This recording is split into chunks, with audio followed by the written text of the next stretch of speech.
¿Qué tal? ¿Cómo están? Bienvenidos a 8 Magazine. Aquí comienza una nueva semana de este programa.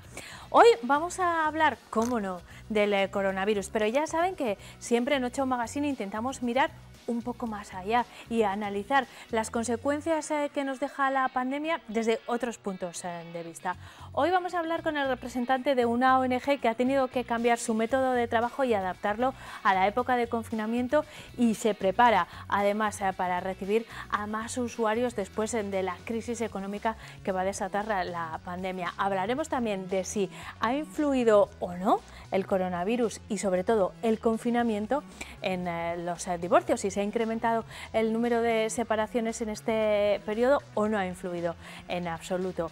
Y hablaremos también de una investigación que han desarrollado en la Universidad de Burgos durante el confinamiento y que nos arroja algunos datos muy interesantes sobre cómo nos hemos comportado durante ese periodo. Todo esto en nuestro 8 Magazine de hoy, una revista en la que además hablaremos de interiorismo y diseño y del mundo del motor. Comenzamos.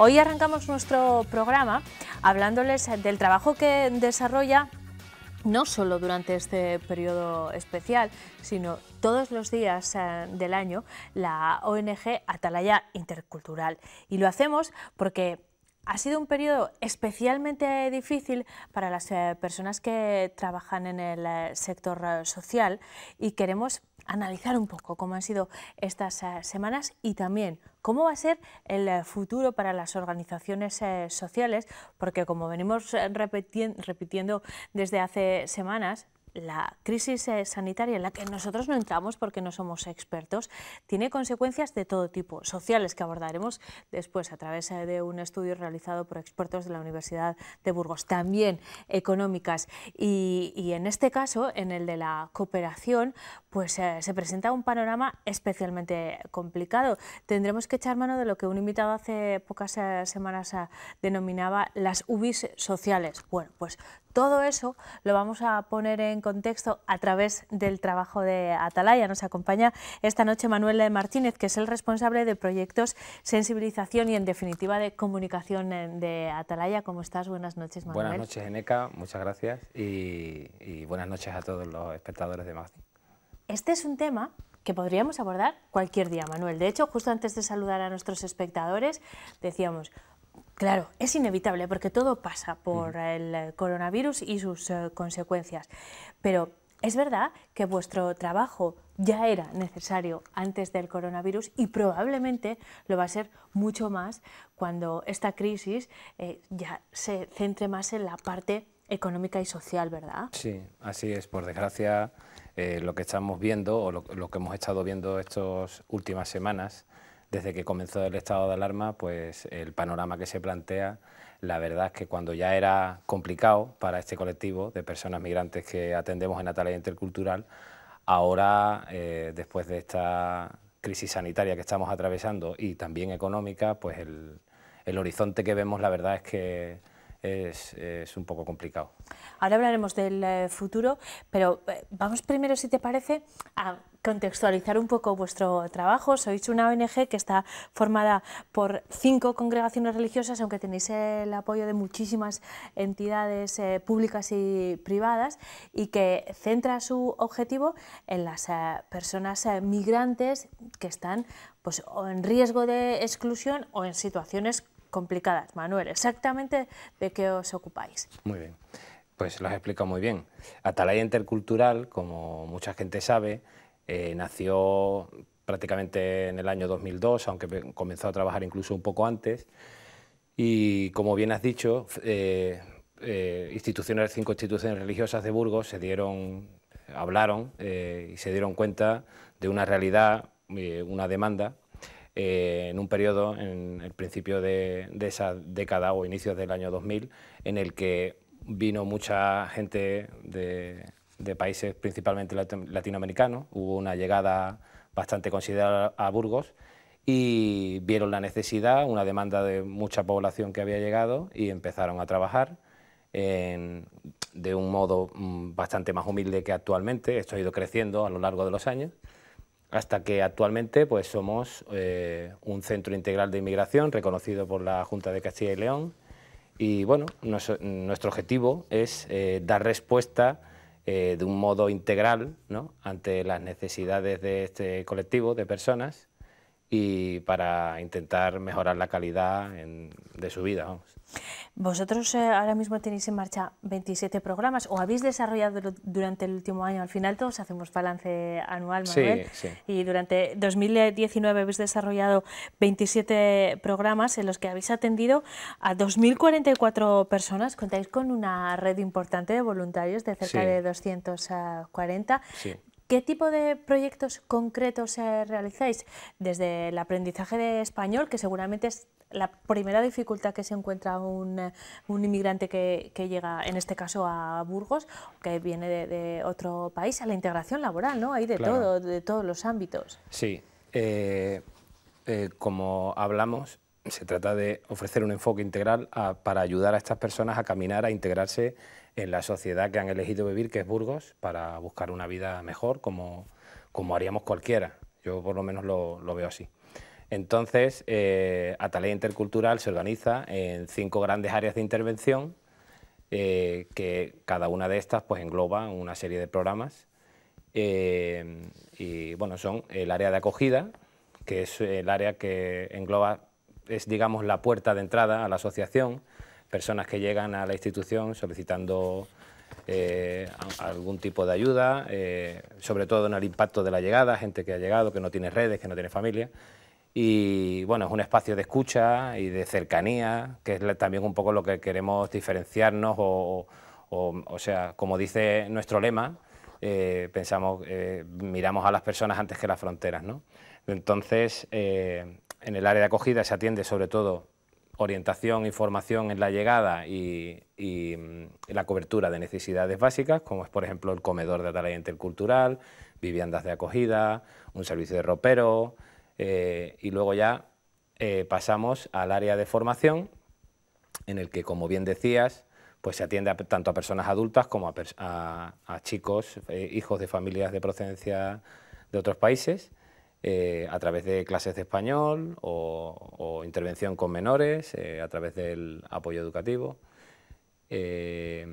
Bueno, es que son tantas cosas, muchos programas. Nos vamos a detener en algunas de ellas porque yo personalmente he compartido contigo una experiencia de apoyo educativo que se ha tenido que transformar a causa del coronavirus. Claro, el confinamiento ha provocado que vuestros usuarios no pudiesen acudir a alguno de estos 27 programas de forma presencial, así que os habéis tenido que adaptar. Me llama la atención una cosa que decís vosotros en vuestra memoria, Manuel, que esta sociedad, en este caso la de Burgos, es privilegiada hasta en la desgracia, como nos ha ocurrido en esta pandemia del coronavirus, ¿no? Vuestro vicepresidente comparaba el confinamiento actual con la situación que viven miles de refugiados, por ejemplo, en la frontera de Turquía. Gente que no puede salir del campamento de refugiados, que no tiene nada más que lo que físicamente consiguen reunir ahí, o el apoyo que le puedan prestar organizaciones como Atalaya y tantas otras,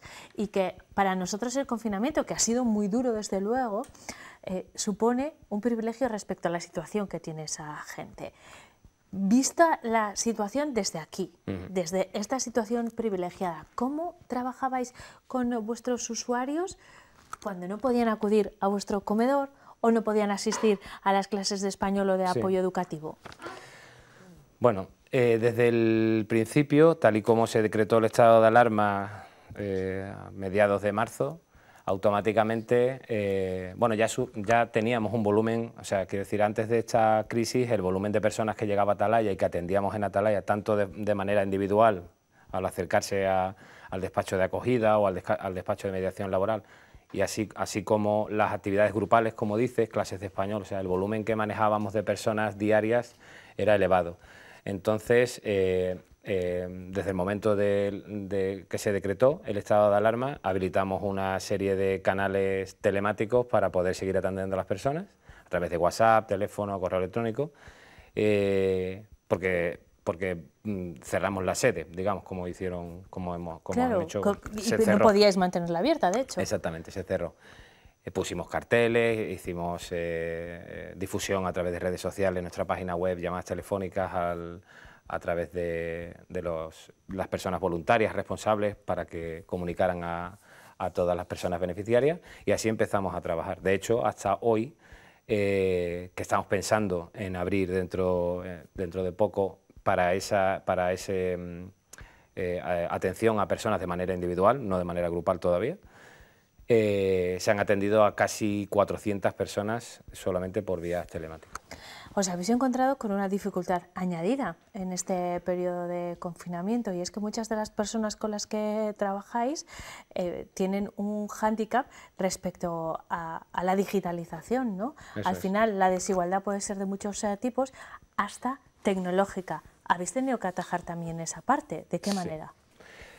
Principalmente, o sea, son tantas personas con las que trabajamos. En clases de español, por ejemplo, son prácticamente 200 personas diarias matriculadas, no siempre asisten 200, son personas, si hablamos de los cursos de formación prelaboral, pues también son muchísimas personas al día y a la semana, y luego todo el volumen de menores y jóvenes que tenemos en los programas de apoyo escolar por la tarde.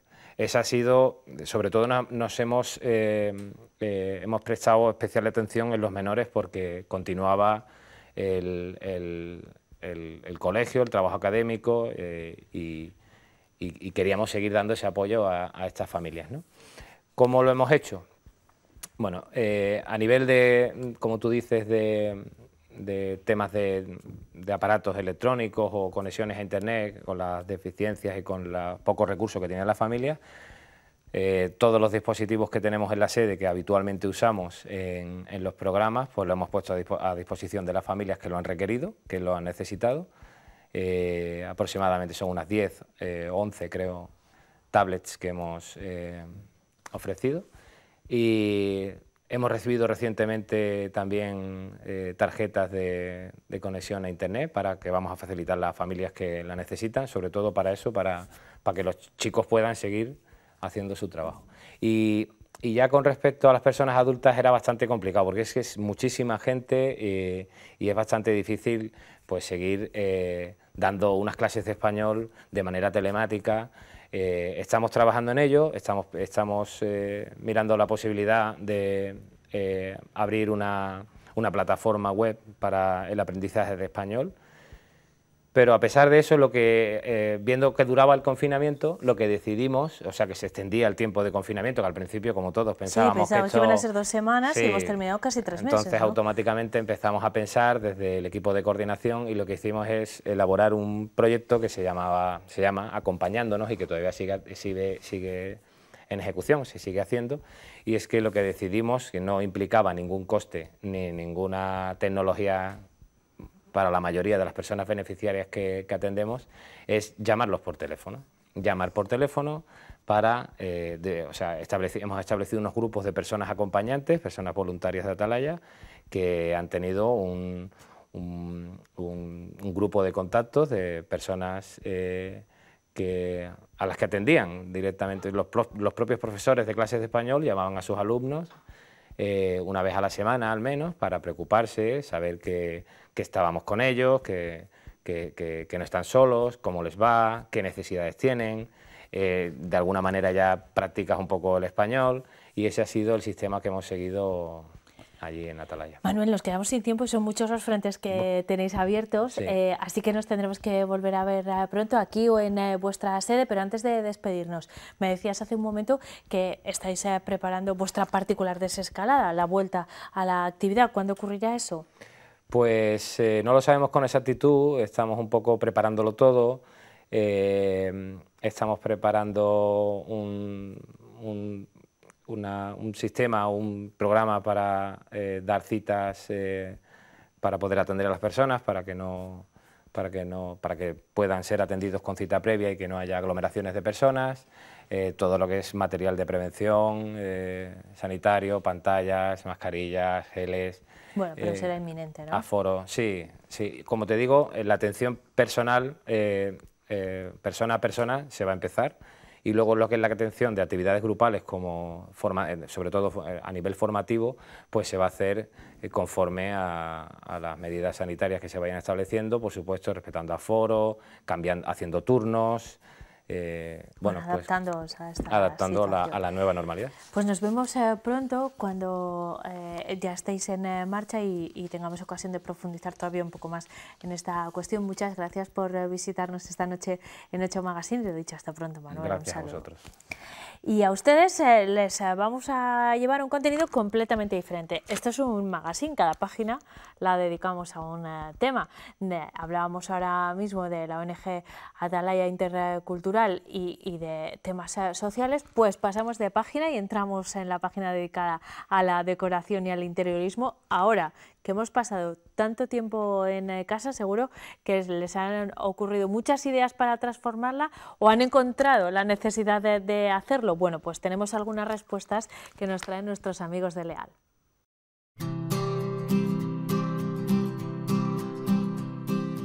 Bienvenidos a Leal Interiorismo y Diseño, un punto de venta de decoración y un estudio de interiorismo en Burgos.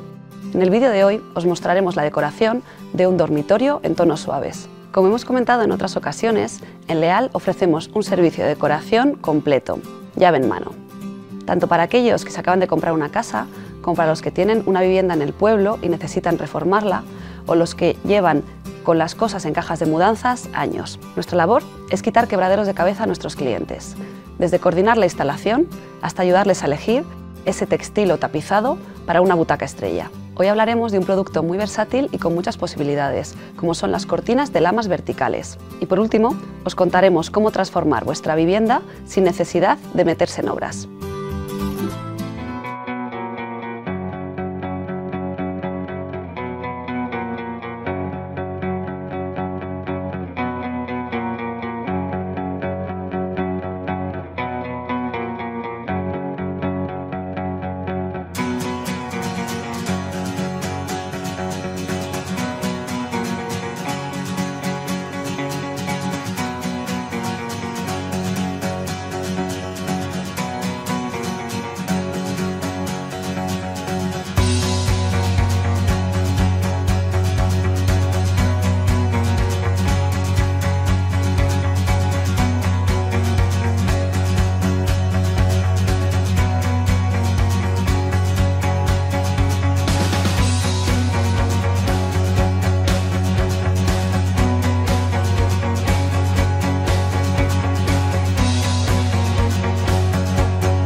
Hoy os voy a hablar de la cortina de lama vertical.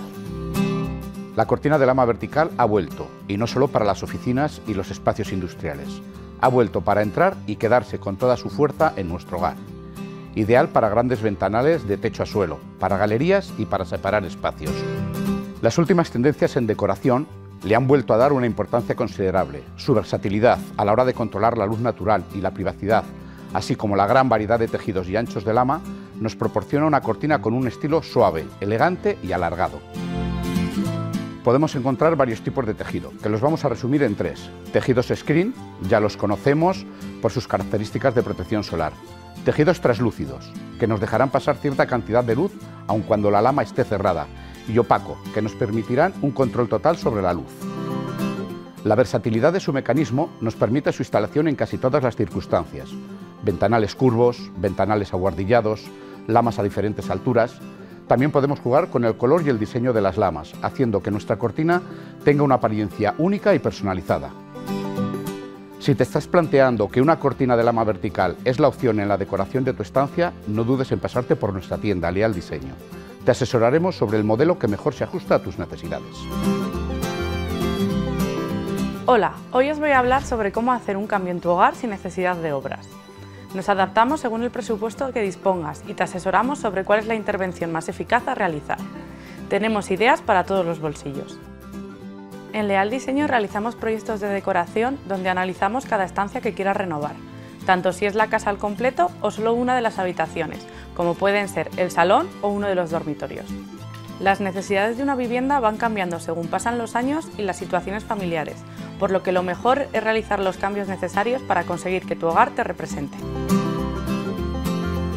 Con todas las nuevas premisas realizamos un estudio de la estancia, donde se propone un mood board con el estilo, los colores, la iluminación y las texturas que se van a emplear.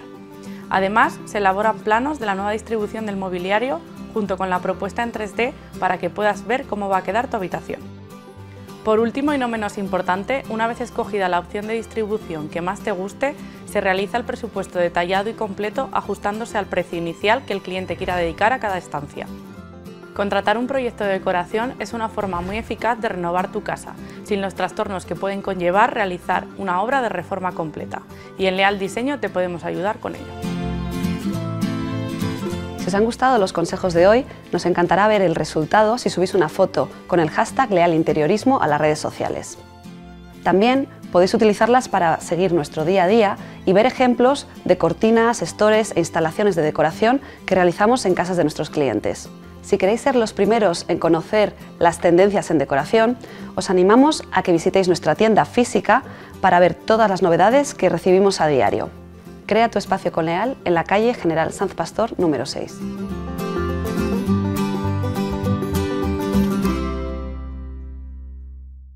En 8 Magazine ya saben que intentamos abordar, cómo no, esta situación que vivimos, esta situación tan extraordinaria que ha causado una pandemia sanitaria, pero que llega a otros ámbitos. Intentamos profundizar en otras cuestiones más allá de la sanitaria, porque no es nuestra especialidad, siempre me gusta decírselo, eso lo dejamos para los expertos. Intentamos ir un poco más allá, mirar un poco más lejos, poner el foco en las consecuencias y en la situación tan particular que hemos vivido. Algo parecido, pero desde el punto de vista científico, es lo que realizan diferentes grupos de investigación sobre la pandemia o sobre las consecuencias psicosociales que provoca el confinamiento. Nos vamos hasta la Universidad de Burgos, donde un grupo de investigación, el grupo de investigación Social Inclusion and Quality of Life, ha realizado un estudio en profundidad sobre el confinamiento, sobre cómo lo hemos vivido y cómo nos afecta desde el punto de vista social. La doctora Silvia Ubillos forma parte de este equipo y podemos saludarla vía telemática. ¿Qué tal, Silvia? Buenas noches. Buenas noches, Beca. Es complicado, me consta, reducir a un formato audiovisual y al tiempo tan reducido que tenemos la profundidad de una investigación como esta, pero es verdad que este está siendo un periodo particularmente interesante para los investigadores. Silvia, ¿por qué os ha llamado a vosotros a hacer este estudio, esta época de confinamiento? Mira, sí, sin duda alguna este es un momento súper interesante. Afortunadamente la vida no nos da muchas ocasiones como esta, pero lo que hemos aprovechado es la situación que lamentablemente hemos vivido y estamos viviendo para poder obtener información sobre cuál es el efecto que tiene una situación de estas características a nivel psicosocial en las personas, ¿no? Además es interesante porque normalmente los estudios que hacemos siempre es en retrospectivo, es decir, ha pasado la situación y luego preguntamos a las personas, ¿no?, sobre cómo han sentido. Ese tipo de estudios que son válidos, pero tienen determinados tipos de sesgos que a veces, pues son a veces limitados los resultados que obtenemos. Entonces, en ese sentido, es un privilegio poder tener información directamente en la medida en que se está viviendo la situación, en cómo les está afectando. Y luego también, no solamente tenemos la posibilidad de analizar en el momento, sino que lo que estamos haciendo también es hacer un seguimiento, es decir, evolutivamente cómo las personas van viviendo esta situación de confinamiento, ¿no? Por eso, por el momento tenemos pasado el cuestionario en 2 oleadas, 2 tiempos distintos, justo al comienzo de la cuarentena, luego más o menos cuando habían pasado un mes, y ahora vamos a hacer una tercera oleada para ver cuál ha sido la evolución. ¿Cómo habéis realizado la investigación? Silvia, nos has dado ya algunas pistas. Os habéis puesto en contacto con una muestra importante. Creo que habéis hecho unas 1.200 encuestas, ¿no? Eso es. En la primer tiempo, es decir, en la primera semana, los primeros 10 días de confinamiento, fueron 1.200 personas las que han respondido en su totalidad al cuestionario, lo cual nos sorprendió porque además fue en muy poquitos días que la gente respondió, ¿no? Yo creo que la gente estaba muy receptiva en el momento en que estábamos viviendo a volcarse en este tipo de estudios. ¿Cómo? Después hay que sintetizar todos esos datos, ¿eh? Para alguien que no trabaja en un grupo de investigación como vosotros, este periodo ha sido intenso por el interés de la investigación, pero me imagino que también por el volumen de datos. Ya estáis ofreciendo los datos de la segunda oleada, pronto llegarán los de la tercera. ¿Cómo se hace ese trabajo de sistematizar un montón de datos y extraer conclusiones con todo el rigor científico? Este es un estudio que realizan desde la Universidad de Burgos. ¿Cómo ha sido ese proceso, Silvia? Bueno, pues el proceso inicial es que ya prácticamente desde el primer día personas del grupo de investigación planteamos la propuesta de poder hacer este estudio. Entonces, bueno, leímos bastante bibliografía sobre situaciones que han ocurrido con otro tipo de pandemias que no han sido tan globales como esta, pero que, bueno, pues ya nos daban información referente sobre dónde había que ahondar. Eso nos permitió desarrollar rápidamente un cuestionario y que después, a través de unas plataformas online y a través de la distribución, pues por Facebook, por contactos a través del móvil, también a través de contactos a través de los compañeros de la universidad, nos ha permitido extenderlo a nivel nacional. Silvia, y ahora que ya conocemos los primeros resultados de este estudio, ¿qué nos cuentan? La primera oleada, el primer informe, se ocupaba de la respuesta institucional, cómo percibían los ciudadanos la gestión más inmediata de la crisis, ¿no? ¿Qué conclusiones extrajisteis de esas primeras preguntas? Bueno, pues fundamentalmente, bueno, algo que nos esperábamos es que en cuanto a la confianza en las instituciones, en los sanitarios, la población se volcó totalmente, es decir, tenía una confianza plena en que nuestros profesionales de salud iban a sacar adelante la situación, como parece ser que afortunadamente está siendo, ¿no?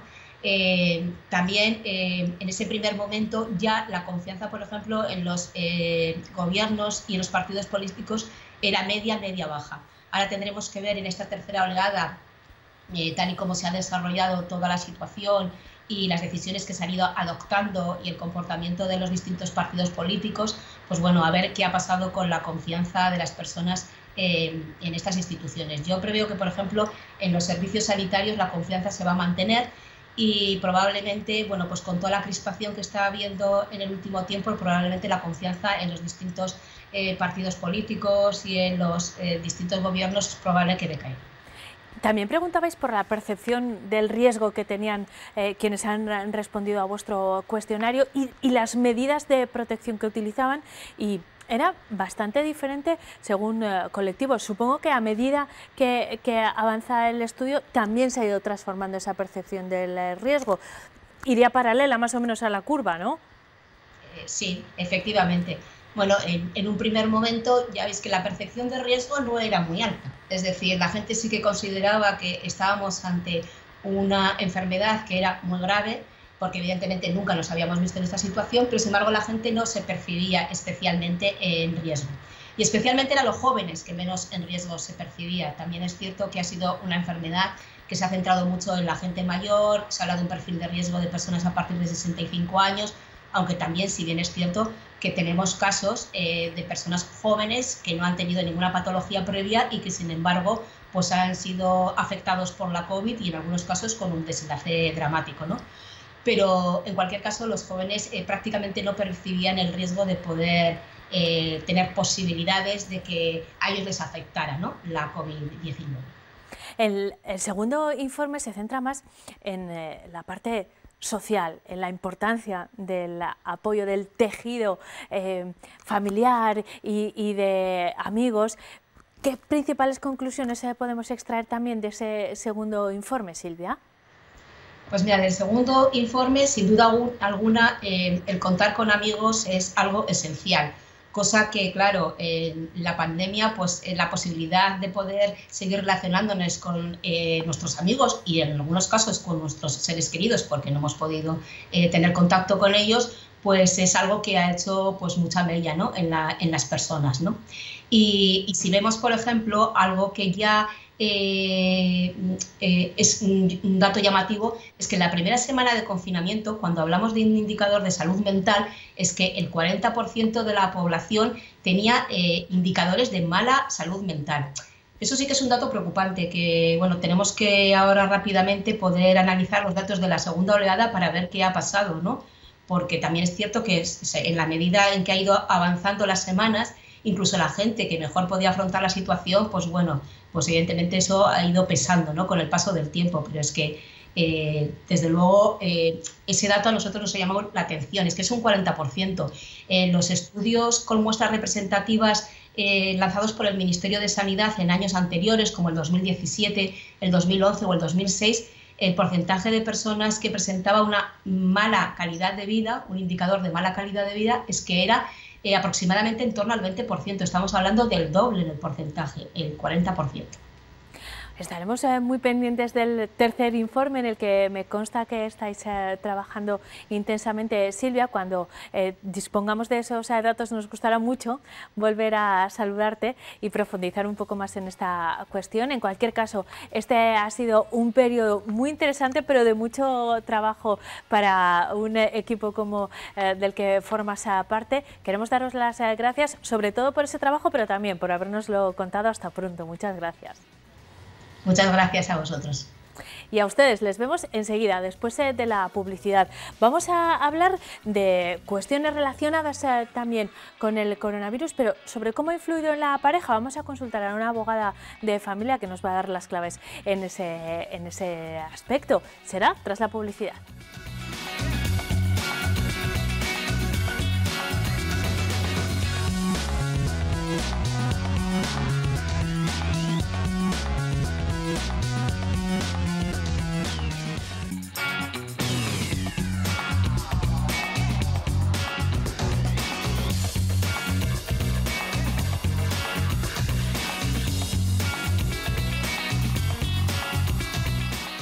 Estamos de vuelta en 8 Magazine. Como les hemos anunciado justo antes de la pausa para la publicidad, vamos a hablar de cómo ha afectado esta crisis del coronavirus, si es que lo ha hecho, a la convivencia familiar y particularmente de las parejas. Ya saben que nosotros no somos expertos en ningún área, pero lo que sí hacemos es consultar a los que lo son, y en este equipo de 8 Magazine tenemos algunos de los mejores para hablar de la relación o las posibles causas, la posible influencia de esta situación tan particular que estamos viviendo de los divorcios y el coronavirus. Consultamos a una experta, es la abogada de familia Miriam López Maqueda, a quienes ustedes conocen muy bien porque nos acompaña a menudo en nuestras tertulias de los jueves. Hoy la saludamos no en su faceta de tertuliana, que estamos deseando recuperar, sino en su faceta de abogada.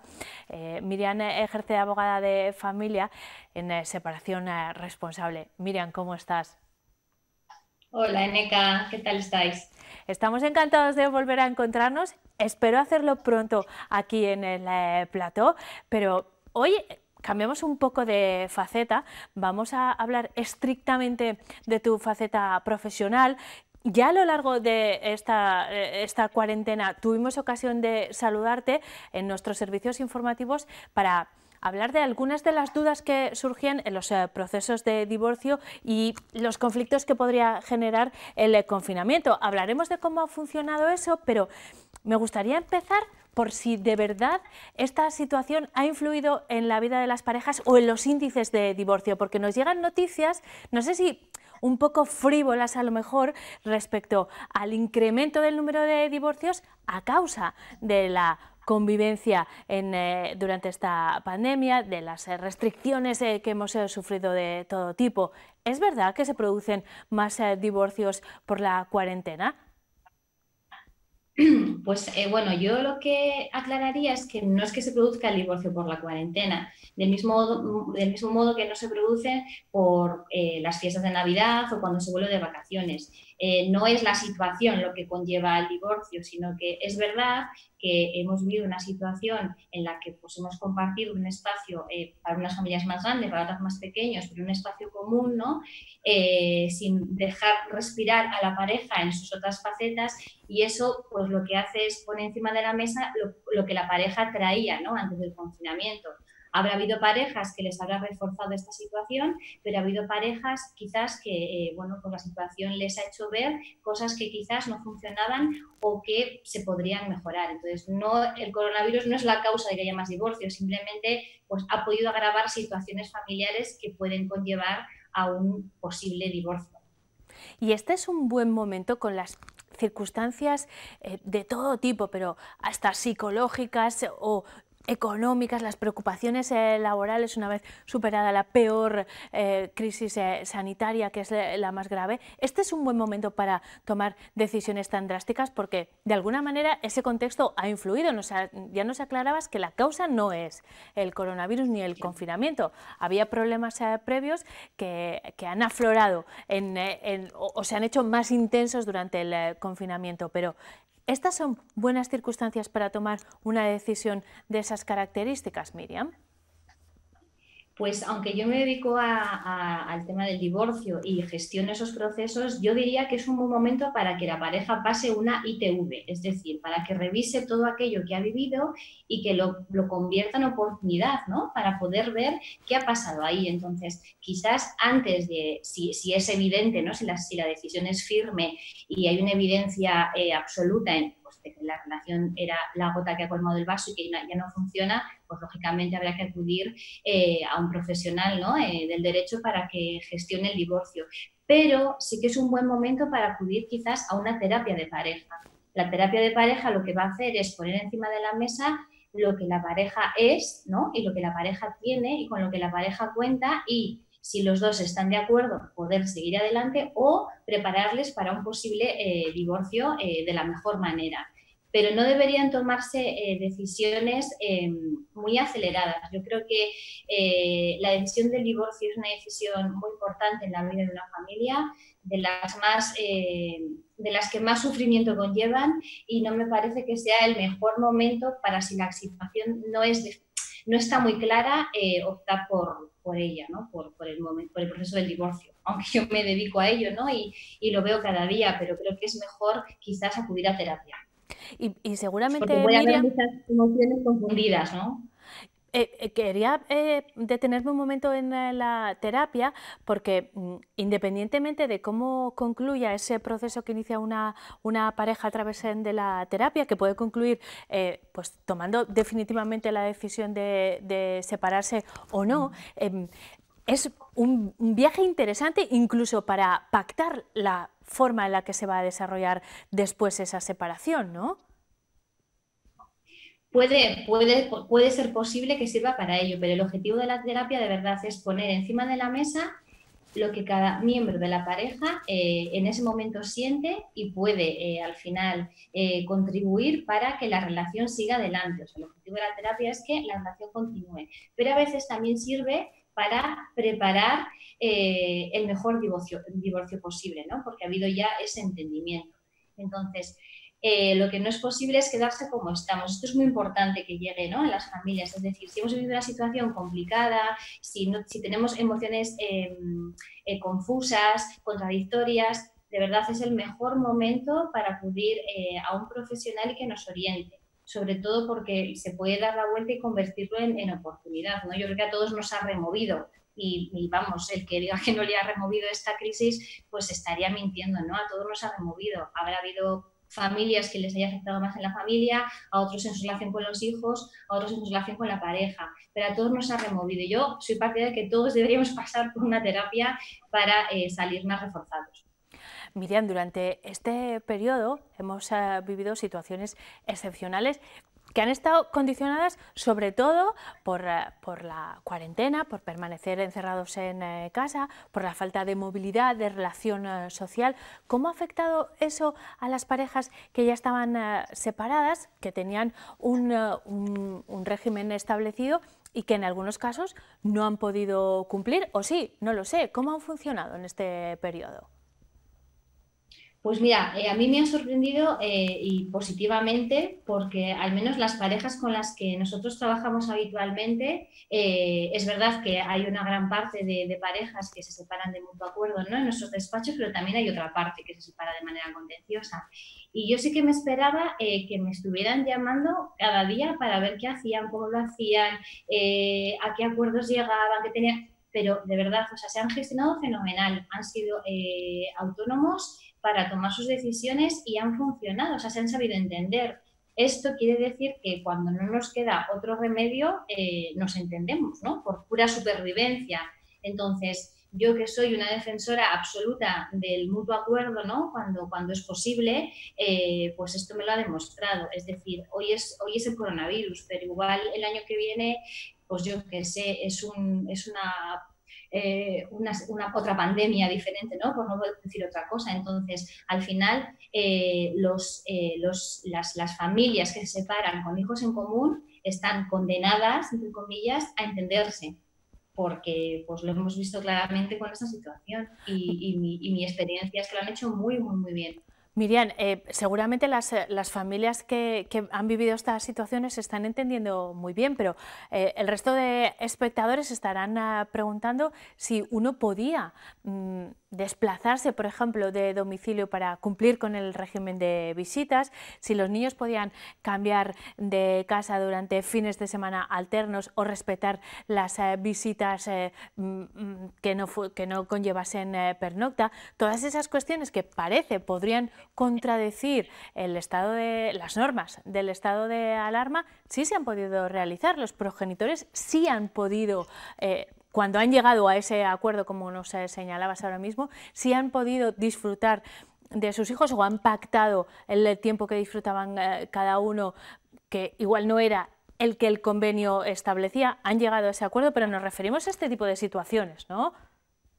Sí, sí, claro, porque al final se les dieron muy poquitas pautas, porque era una situación extraordinaria para todos, ¿no?, desde el juzgado a los profesionales, a las familias. Entonces, se pautó pues que al final el resumen era que se autorregularan ellos mismos, que llegaran a sus propios acuerdos. Entonces, la única medida es un poquito excepcional era que intentaran no trasladar con demasiada frecuencia a los niños, ¿no? Pues si al final había visitas martes y jueves, pues que se relegaran un poquito al fin de semana para ese traslado. Pero al final ha habido familias que lo han llevado a cabo y de familias que han decidido que fuera un progenitor el que pasara el confinamiento con los menores. Entonces, han funcionado bastante bien. Esa ha sido mi experiencia. Luego es verdad que hay familias que tienen conflictos más intensos, ¿no?, incluso situaciones de maltrato en la que, bueno, pues la situación ha sido ha afectado a todos de manera bastante grave. Pero la mayoría de las familias han funcionado bastante bien. Miriam, ¿y qué va a ocurrir en las próximas semanas? Porque permanentemente nos referimos a las consecuencias que nos deja la pandemia, el confinamiento, la paralización de la actividad en ámbitos económicos, comerciales, también el de la justicia se ha paralizado. Como el resto de los ámbitos, ha funcionado de forma telemática alguna parte de la instrucción en algunos casos concretos, pero se habla de que, bueno, se va a retrasar al menos 2 meses, algo que ya tiene la justicia el estigma de que es lenta. No sé en este caso, en los divorcios que se vayan a firmar en los próximos meses, si van a padecer también esa consecuencia de retraso. ¿Cómo se ve en el ámbito profesional la situación ahora mismo de los juzgados? Pues que inevitablemente todo se va a retrasar. Lo que ocurre es que en un proceso de divorcio el procedimiento se puede llevar de mutuo acuerdo, se puede llevar de manera contenciosa. Los procesos que vayan a realizarse de mutuo acuerdo les va a afectar menos, es decir, la sentencia tardará en llegar pues quizás un mes o mes y medio más tarde, pero realmente como ellos llegan a sus propios acuerdos, pues al final pueden ir manejando la situación de la mejor manera. Los contenciosos era otra historia, porque al final si ya iban con retraso antes del confinamiento, ahora el retraso va a ser mucho más relevante y son procesos muy complicados. Entonces, a mí realmente sí que me preocupa pues estas familias, ¿no? que al final necesitan ese acompañamiento, necesitan esa ayuda judicial, cuánto tiempo, ¿no? van a esperar a que estén sus medidas, sus sentencias, pues todo lo que procede de parte del juzgado, ¿no? Entonces, bueno, sí que va a haber una prioridad en familia, pero al fin y al cabo el retraso les va a afectar. Miriam, quiero darte las gracias por habernos atendido hoy. Estamos deseando volver a encontrarte, no sé si en el plató o a través también de este canal, pero en la tertulia para hablar de esta y de otras cuestiones que nos traiga la actualidad. Espero que sea muy pronto. Gracias, un saludo. Encantada, hasta luego. A ustedes les llevamos ahora a nuestra página de motor. Abrimos uno de nuestros reportajes del límite 120. Nos vamos hasta el concesionario Opel.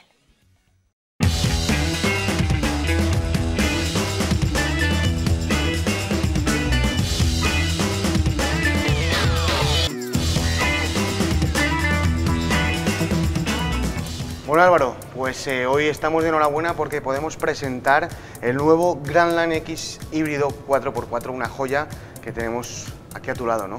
Cuéntanos un poquito sobre todas esas diferencias con el Grandland y este nuevo crossover tan maravilloso que vemos aquí 4x4. Pues sí, ya por fin teníamos ganas de recibir esta joyita. Tenemos que actualizarnos a los tiempos que están llegando día a día, la transición energética y demás, entonces era algo que necesitábamos para dar un golpe sobre la mesa. El Grandland X híbrido 4x4, pues lógicamente lo que monta es ya el conocido Grandland, que nos ha dado muchas ventas y está gustando mucho a la gente, ¿vale? En su gama más alta, que es la gama Ultimate, pues se le ha montado una versión híbrida eléctrica sobre su motor que montaba la gama anterior de gasolina automático, ¿vale? Ahora lleva un motor de 200 caballos con una cilindrada, un 1006 turbo en gasolina, y aparte de eso le han añadido dos motores eléctricos en el eje delantero y en el eje trasero para darnos la posibilidad de ese 4x4. La ¿vale? Fuerza de este nuevo Opel Grandland X híbrido 4x4 es espectacular, claro. Sí, estamos hablando ya de combinado todo 300 caballos, ¿vale? Un coche que puede alcanzar los 235 km/h en su modo Sport, y en los otros modos que tiene en el eléctrico pues andaríamos a unos 135 por hora de velocidad punta. Tiene una aceleración de 6,1 de 0 a 100. Ahí es donde se nota esa ayuda de los motores eléctricos. Vamos a... Es una barbaridad, sí, para el peso de estos coches, ¿no? Es una barbaridad, sobre todo por el tema de que la aceleración ya no es como la de un motor de combustión que te pega un tirón, sino es una aceleración en el modo eléctrico completamente lineal. Entonces es mucho más confortable, no tiene nada que ver con la conducción de un automático de los que hemos llevado hasta ahora de combustión, porque elimina ruidos y al final pues es mucho más cómodo, toda esa conducción confortable y sencilla. Si hablamos para hablar de ciudad, en este caso Opel tiene 0 emisiones con ese motor eléctrico que nos contabas antes, en el que ¿cuántos kilómetros podemos andar en ciudad con la electricidad? En modo completamente 0 emisiones, ¿vale? Vamos a poder andar 50 kilómetros, es un coche que ya va a venir con la pegatina 0 emisiones otorgada, no sería eco, sino 0 emisiones, y lógicamente vamos a poder utilizar 4 modos, como te comentaba, ya te he comentado alguno de ellos. Primero el modo híbrido, ¿vale? Que es el que vamos a usar un poco más convencional, día a día y demás, que va a utilizar parte de ese motor de combustión y parte de ese apoyo eléctrico. Aparte el modo 0 emisiones, que hablábamos de unos 50 kilómetros en la nueva normativa de emisiones WLTP, modo 4x4 y por último el modo Sport que te comentaba antes, que ya es para tener una diversión al 100%. Además, este modelo que estamos viendo ahora, una estética preciosa, este híbrido enchufable, en el que todos los detalles pues, nos recuerdan a un Grandland casi luxury, ¿no? Claro, por supuesto, lo que os decía, estaba montado sobre el Grandland que era Ultimate, ya nos monta pues llantas de más alta gama, aparte de eso todos los sistemas interiores del vehículo en cuanto a tapicería, confort, lleva asientos calefactados, sistema multimedia de última generación con conectividad con Android Auto y Apple CarPlay que ya teníamos en los anteriores vehículos, pero aparte de eso también nos han metido a mayores el famoso eCall, ¿vale? Que ya vamos a empezar a ver cada vez más en nuestros coches, que es la llamada de emergencia y aparte de eso la asistencia en carretera, que tuvimos en su día con otros vehículos, pero que ahora se echaba en falta. Aparte de eso, pues todo el tema de sistemas de que en el navegador nos va a informar de los diferentes puntos de carga que vamos a tener en toda la red europea. Que cada vez son más. Claro, estamos hablando de que ya hay unos 130.000 en toda Europa y aparte de eso pues nos va a facilitar planificar nuestros viajes, ¿vale? Entonces es muy cómodo todas las tecnologías que ya montábamos, como también hablábamos de los faros LED inteligentes y una cosa muy novedosa con este nuevo sistema de híbrido, ¿vale? Va a ser el eSafe. ¿Qué es eso? Vamos a poder conducir con un solo pedal casi.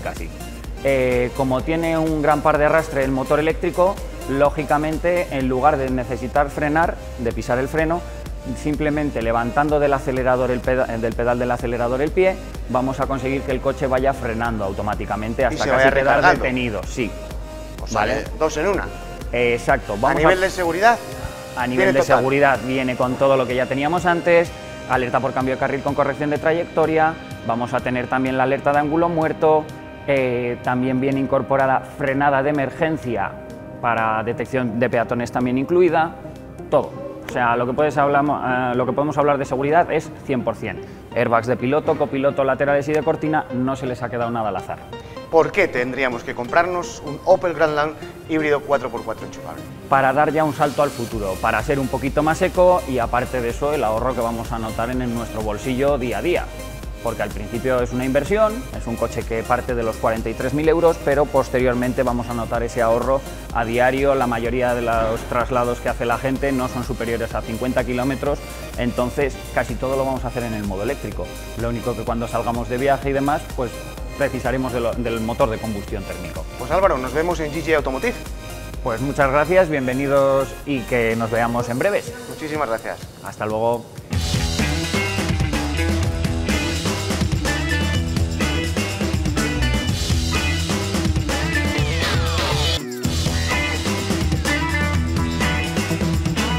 Hasta aquí nuestro 8 Magazine de hoy en martes. Volvemos a encontrarnos mañana, será miércoles, así que nos ocuparemos de cuestiones como la actualidad del campo a través de nuestro reportaje semanal de Asaja y excepcionalmente en esta desescalada que estamos realizando en 8 Magazine recibiremos en nuestro plató a Jesús Toledano para hablar de historias de la Burgati. Ya saben que antes de la pandemia venían los jueves, bueno, pues en estas semanas les recibimos el miércoles, mañana, no se lo pierdan. Esos son algunos de los temas en los que ya trabajamos, pero tenemos más que les ofreceremos mañana. Hasta entonces, gracias por su compañía.